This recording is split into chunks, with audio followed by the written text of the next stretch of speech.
नमस्कार। इस समय हम मौजूद हैं मध्य प्रदेश में। बात की जाए इंदौर के पास लगभग 60 से 70 किलोमीटर धार में हम इस समय पहुंचे हैं। चुनावी बिगुल बज चुका है। किसके सर पर ताज आता है, जनता जनार्दन को सुनिश्चित करना है। एक वोट कीमती है। हम इस समय पहुंचे हैं दैलमी में। बात की जाए जिला पंचायत सदस्य के यहां पर चुनाव हो रहे हैं और हम आपको बता दें सबका साथ सबके विकास के तहत गांव में कितना विकास कार्य हुआ और जो पंचायत के चुनाव लड़ रहे हैं श्री हरिराम पटेल की बात की जाए, हम आपको बता दें अच्छा तजर्बा राजनीतिक में रहा है। और आइए हम उनसे जानते हैं कि उनके जो गांव उनके अधीन आते हैं, जो क्षेत्र उनके अधीन आता है, उनकी प्रमुख समस्या क्या है।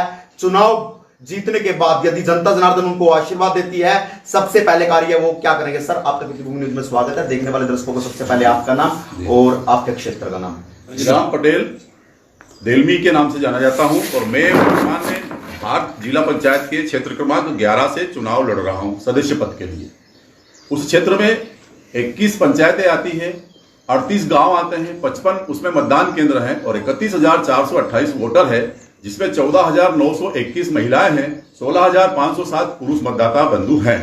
मैं यदि चुनाव जीतता हूं तो क्षेत्र की जो भी मूलभूत समस्याएं हैं, जो वहां के क्षेत्र के निवासी उचित समझते हैं कि ये समस्या हमारी प्रमुख समस्या है, भले वो पानी की हो, रोड की हो, सड़क की हो, बिजली की हो या अन्य जो भी उनको कोई समस्या होगी, मैं उसको पूरी करवाने के लिए तत्समय हर समय 24 घंटा 365 दिन उपलब्ध रहूंगा। आपका चुनाव चिन्ह क्या है? मेरा चुनाव चिन्ह है पतंग। वोट कितनी तारीख को पड़नी है? 8 जुलाई को। जनता से क्या अपील करना चाहिए? जनता से यही अपील करता हूं कि मैंने विगत 22 वर्षों में जो भी काम किए हैं वह मेरे इस पत्रक में लिखे हुए हैं।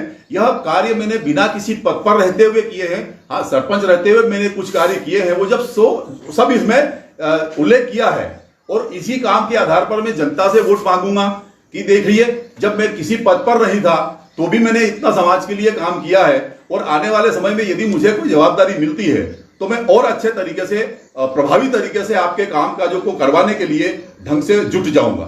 मशीन में कितने नंबर का बटन है? मेरा 4 नंबर का बटन है। 4 नंबर का जनता से अपील करते हैं आने वाली 8 तारीख को 4 नंबर के सामने वाला बटन दबा दीजिए। मैं सभी मेरे क्षेत्र की आदरणीय जनता जनार्दन और भाई बहनों, माता बहनों से निवेदन करता हूं कि मैंने जो काम किए हैं उसके आधार पर मैं आपसे अपील करता हूं कि जिला पंचायत धार के क्षेत्र क्रमांक 11 के सर्वांगीण विकास के लिए मेरा हरिराम पटेल देलमी वाला का चुनाव चिन्ह पतंग, जो कि मतदाता उसमें 4 नंबर पर आएगा, उस पर मोहर लगाकर भारी मतों से विजयी बनाइए। आपकी सेवा में सदैव तत्पर, 24 घंटा 365 दिन उपलब्ध, हरिराम पटेल देलमी वाला जी। मैं बता दूं कि पूरी क्षेत्र की जनता, मैं भले नहीं गया हूं लेकिन मेरा नाम क्षेत्र की जनता जानती है। मैं ऐसा नहीं हूं, बरसाती मेंढक नहीं हूं जो बरसात आते ही टर टर करे। मैं लगातार 22 वर्षों से निरंतर क्षेत्र में आता जाता रहा, भले वो सुख दुख में हो, मान वगैरह हो, शादी विवाह अन्य जो भी कार्यक्रम हो, मैं निरंतर उनसे संपर्क में रहता हूं। और ये पत्रक मेरे पूरे विधानसभा क्षेत्र, मेरे जिला पंचायत क्षेत्र में प्रत्येक घर पर पहुंच चुका है। और ऐसा पढ़ करके अब ये चुनाव मेरा नहीं रहा, इस चुनाव को जनता का चुनाव बनाना ये जनता का काम है। सर, बेटी बचाओ बेटी पढ़ाओ पर क्या कहेंगे? जी, बेटी बचाओ बेटी पढ़ाओ के लिए मैं आपको बता दूं कि बहुत पहले एक मैं आंदोलन करने वाला था, कश्मीर से कन्याकुमारी तक पैदल यात्रा करने वाला था, लेकिन किसी कारणवश मैं उसको इम्प्लीमेंट नहीं कर पाया और उसके तत्कालवादी मध्य प्रदेश के मुख्यमंत्री आदरणीय शिवराज सिंह जी चौहान ने उसको इम्प्लीमेंट कर दिया था। ये मेरे सब मित्रगण इस बात के साक्षी हैं, संतोष जी जाट, धर्मेंद्र जी वैष्णव, ईश्वर जी वैष्णव, ये सब साक्षी हैं कि ये लॉन्च नहीं हुई थी उसके पहले ही मैं बेटी बचाओ बेटी पढ़ाओ के लिए ये करना चाहता था, लेकिन वो योजना इम्प्लीमेंट हो गई तो मैं फिर उस पर काम नहीं कर पाया। आपके क्षेत्र की बात की जाए, पानी निकासी की समस्या को लेकर, सीवरेज की समस्या को लेकर, सर क्या कहना चाहेंगे? गलियों को लेकर, देश को आजाद हुए 1947 कितने साल हो गए जी, अलग अलग पार्टियां सर आई, अलग अलग नेता आए, अलग अलग उन्हें चुनाव लड़ा, लेकिन जनता की किस्मत नहीं जागती। वोट जरूर मांगते हैं, हाथ जोड़कर पैर पकड़ते हैं। मैं थोड़ा सा इसमें ये भी कहना चाहूंगा, जनप्रतिनिधियों की तो लापरवाही रहती है, थोड़ा सा जनता को भी जागरूक होना पड़ेगा। हमें अपने हक अधिकारों को जानना पड़ेगा कि ये जो समस्या है, क्योंकि कहते हैं ना कि दुर्जन अपनी दुर्जनता से वो नुकसान नहीं पहुंचा रहा, सज्जनों की निष्क्रियता के कारण क्षेत्र को ज्यादा नुकसान पहुंचा है।